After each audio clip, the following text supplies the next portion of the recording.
that I stand here before you today to welcome our chief guest, Golok Kumar Simli, who has accepted our invitation to address the gathering.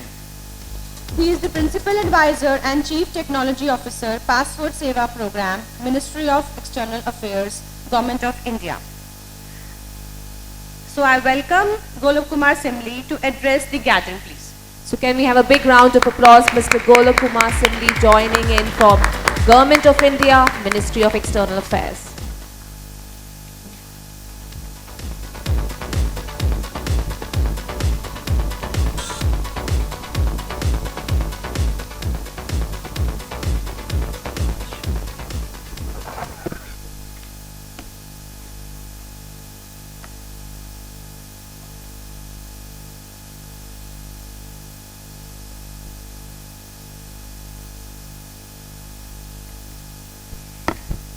Very good morning to all of you.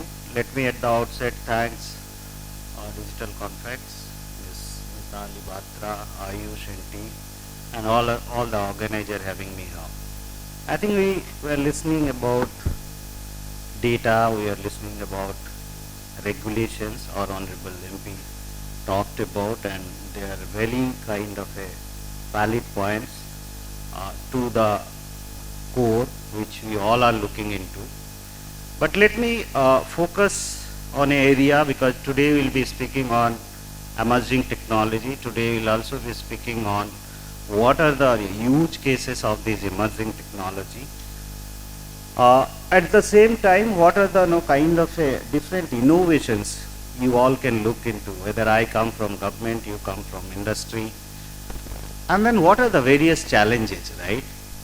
Now to start with, if I ask all of you, when we look into technology, when you look into this kind of innovations, what are the three key factors if I ask? The first and foremost key factor is the business objective, right? What is your business objective? Whether I am dealing with citizens, you are dealing with some product or solutions, somebody might be from academia, addressing the students' concerns. So what are your business objectives, right? The second very important when we talk about all these emerging technologies, innovations, is the segment. Which segment you are trying to address? The customer segments, the beneficiaries. For me, actually, the problem is there is no segment, right? I am dealing with more than 1.4 billion of people, right? So for government, there is no segment. For us, the prime concerns is all of you. It is you and me. For us, it is also about how do I follow a process of that something I call digital democratizations, right? So when I am dealing with people, when I am dealing with masses, my concern is that technology should be such, whether it is an emerging technology, whether it is advanced technology, whether it is as is. My concern is I do not differentiate between a demography, I do not differentiate between a geography. I also do not differentiate between a literacy, illiteracy, rural, urban, so on and so forth, right? So how do we create that digital democratization in terms of technology?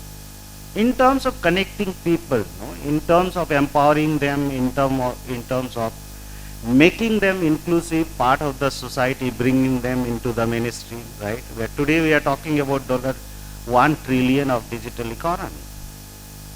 But do you all believe, or do I really believe, that without having them integrated into the ecosystem, those left out masses, those rural sections of the society, those remote corners of the country? And let me quote an example so that we can connect. I love to quote example. When we are kind of transforming these many of these services, whether it is Aadhaar, whether it is GST, whether it is passport, whether it is UPI, our concern is, and today I can vouch, you all can vouch for me, saying that if you apply for a passport services, whether you apply from Mumbai, Delhi, Chennai, or anywhere, or a citizens, a villagers, applying for a passport services, whether a remote corner of UP, Bihar, Jharkhand, MP, wherever it is, I don't make any difference in terms of giving that services closer to the people, in terms of giving that services equally technologically, kind of a ease of services to the people, and also in terms of the way they understand that language what I speak. It must not be, technology must not be the way you understand the technology. The technology must be the way they understand the technology. The technology must be in a way the way they will connect to you, not you will connect to them. Right? And that is what we are doing, whether anything we are doing, whether, as I said, whether we are creating this platform of platforms like Aadhaar, UPI, DigiLocker, so and so forth. And other side, when you're developing applications, whether it is a passport, whether it is a GSTN, whether it is a driving license, plethora of example I can give, right? The second fact is when you are dealing with technology, I think Patnaik sir has spoke many things about the data, right? But when we are dealing with data, we also must ensure that the data has three major principles. And what are these three principles? The first principle is your need. What is your need? What is your need? What is my need? Right? The second principle of the data is the knowledge. How much knowledge you are carrying to understand that data sets. Whether I as a provider, you as a industry, someone as a citizen who are looking for a service, benefits, schemes, product, solution, what is the knowledge they have about that, right? And third is the behavior. Do you understand the behavior? We are talking about AI today, right? We are talking about Gen AI today. Lot of. But when I talk about behavior, those 5 V's, the volume, value, variety, veracity, do I really understand that behavior? The other very important fact of the data, and mind it, whatever we are trying to address as an organization, I think someone from audience asked about when we are collaborating with the industry. And I think we are the biggest example, while collaborating in the industry. The kind of change we could create, the kind of impact we could create, I am very much sure, and I think that's my experience, is that government alone cannot deliver. We ought to collaborate with industry. Let me quote another example. When I started passport services in 2008, you know how much volume I was dealing with? In a year around 45 lakhs. Today I am dealing 15 million, right, in a year. So how many times I have moved ahead? And then when it comes to the resource, my official strength was that point of time 3000. Today it has reduced to 1800. But then how am I doing it? And how am I achieving that success rate? Because of the fact that I have innovated everywhere.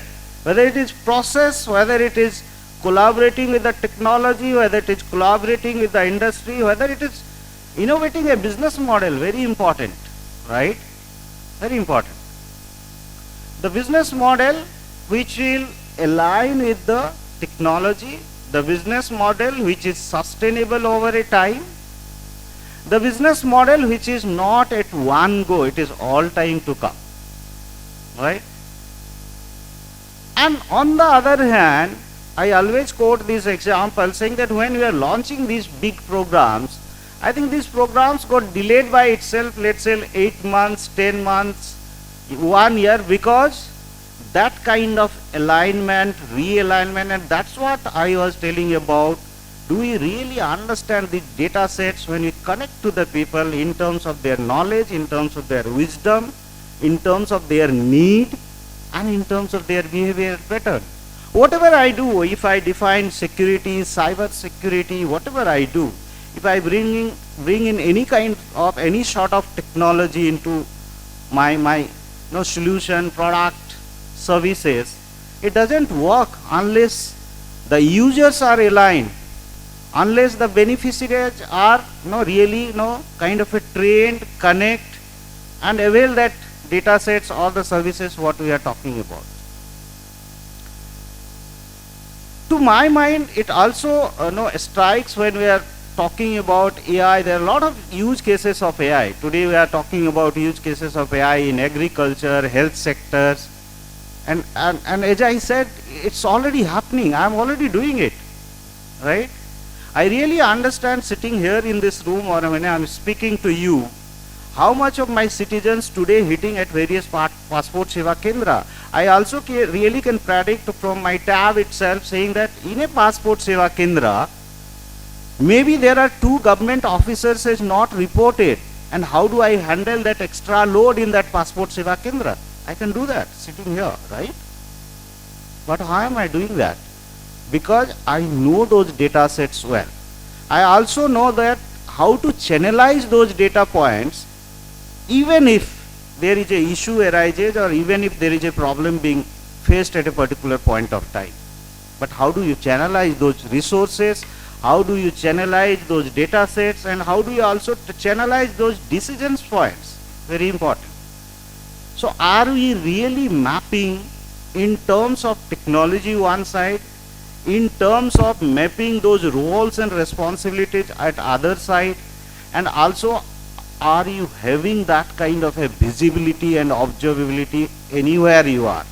And when I say those visibility, those observability, it's not only about the technology, but when I'm talking even about the security, privacy, unless you have those visibility, unless you have those observability, how do you deal with it? I'm not in a position to deal with it otherwise, right? The last point I must say, because there is a paucity of time. Now when we are talking about technology, innovation, technology trend and the challenges together, the biggest challenges for all of us is, the biggest challenges for us, at least in the government, is the scale I am dealing with, the kind of masses I am dealing with, right?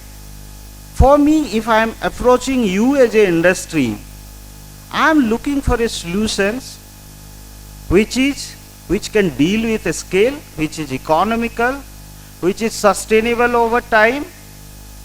And also when I am dealing with masses at large, my challenges is, other challenges are 2 more challenges. How do you align, realign with which I call the rules of engagement?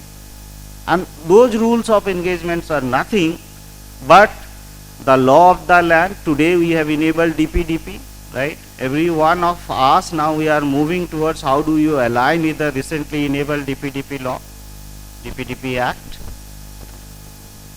And the last bit is when I am addressing these challenges, these emerging technology, whether it is in the form of AI, whether it is in the form of robotics, whether it is in the forms of biometrics, there are many huge cases of biometric today even we are doing, many one of us, you realize that when you go for a services, whether it is passport service, driving license, first you have to register, right? Now when you are registering, what exactly you are doing? You are putting some of your data and then your email ID and then the phone number, right? That is the first step you do. And then I send a OTP or something kind of that on that email address. What have I done? I started looking into the privacy there and there itself. I have already introduced you having your phone number and email ID. So where is the concerns of having that privacy?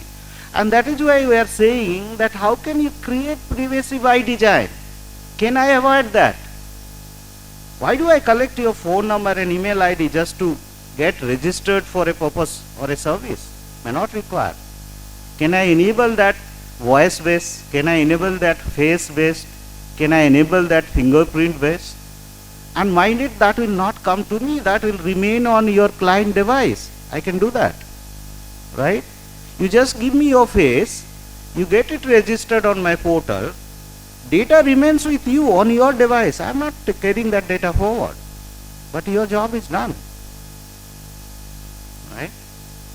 So when you are looking into security, privacy and all those things, and vis-a-vis the emerging technologies, all these, whether you are looking for a blockchain solution, whether you are looking for AI based solutions, whether you are looking for a robotics-based solutions, right? Whether you are looking for a cloud-based solutions, plethora of technology, it's all available. But the concern is, the challenges are threefold. How do you align, realign with the user space? How do you align, realign with the rules, regulations, compliances, law of the land? And don't forget, when you are building security, privacy, no, and then adapting these new technologies, emerging technologies, ensure that the approach is holistic. The approach which you can visualize, the approach we can make a observability out of it when I'm taking any decisions. Decisions for myself, decisions for the masses at large, decisions for the beneficiary and customers at large. And at the end of the day, when I'm collecting those data sets, no, you as a principal owner of the data, I am being the fiduciary of the data. In between, what are the applicability of those data sets, right? And when I'm applying those, no, for various purposes, various applications, am I intruding into your privacy concerns?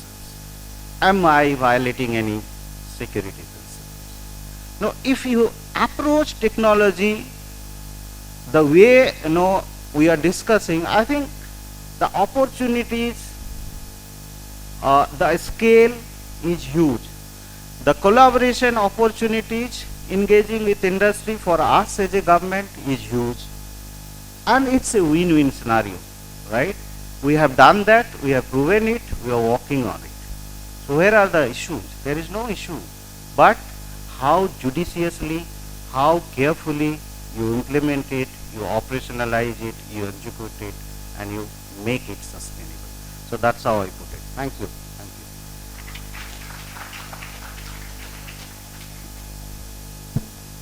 Thank you, Can we have a Golok sir, for your inspiring words. And I would like to request Mitali to come on the stage and felicitate sir. So do we have any questions for Mr. Simli? So before I go him for the felicitations, so any questions from anyone?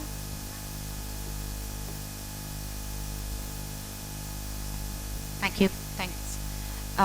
First of all, thank you, Golok. I think you have gone, Mr. Amar has talked about the trends and the regulations part of it, how it is crucial. You actually double-clicked and went one level down on the ground, that how this has to be managed properly, and Passport Seva Kendra is doing an excellent job in terms of looking at the kind of population and numbers it is addressing. It's a tremendous job. When you were talking about the challenges, and I have a question around that. Today, it is most of the passport processing is automated. However, still certain places we see that when the passport has gone for police verification or for reviews or that kind of areas, how do you see eliminating some of the nuances of human intervention there? Because that's the major heart of the process, which is today delaying the majority of the passport processing. How do you see data playing a role in creating a seamless experience for the passport holders? No, thank you, Asurya. I was knowing that these questions are going to come. In fact, They are real challenges. in fact, you are very right, and we are working on those directions. In fact, let me ask you, why do I need a police verification? So, why do I need a police verification? I am doing three things. I am trying to establish your citizenship, right? I am also trying to establish your criminal antecedents. And the address is actually, that's a misnomer. I'll say that's a misnomer. It's just that we are asking for verification of address. Now, assume that the criminal database is intact, it is real time.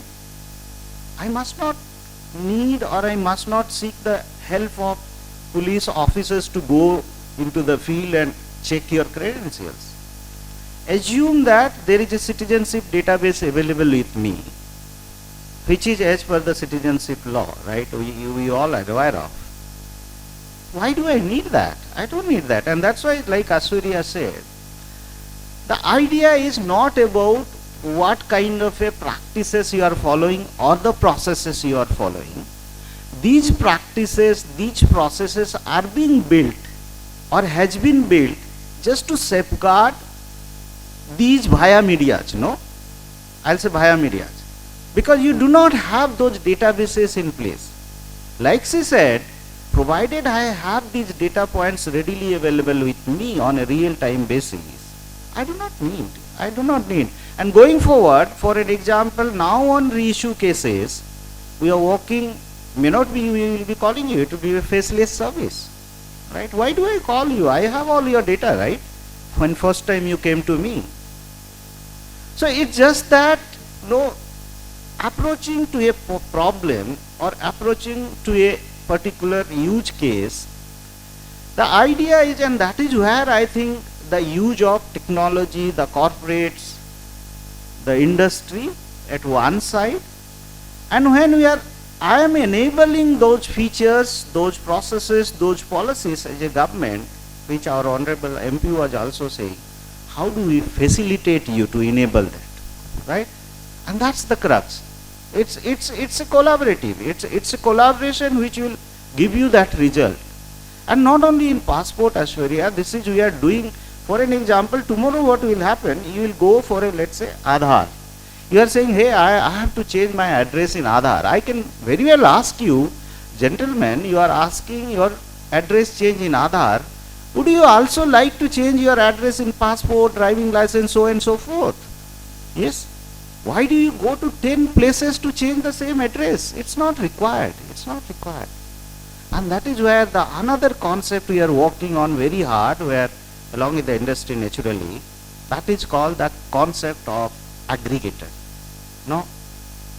We are working with the open banking system, which is a reality now.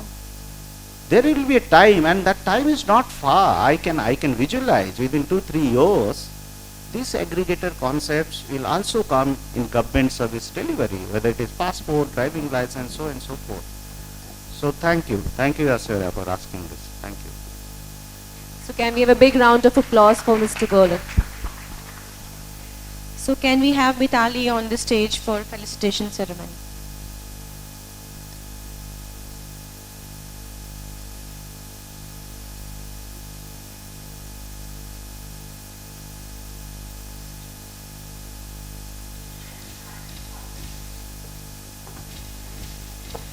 With a huge round of applause.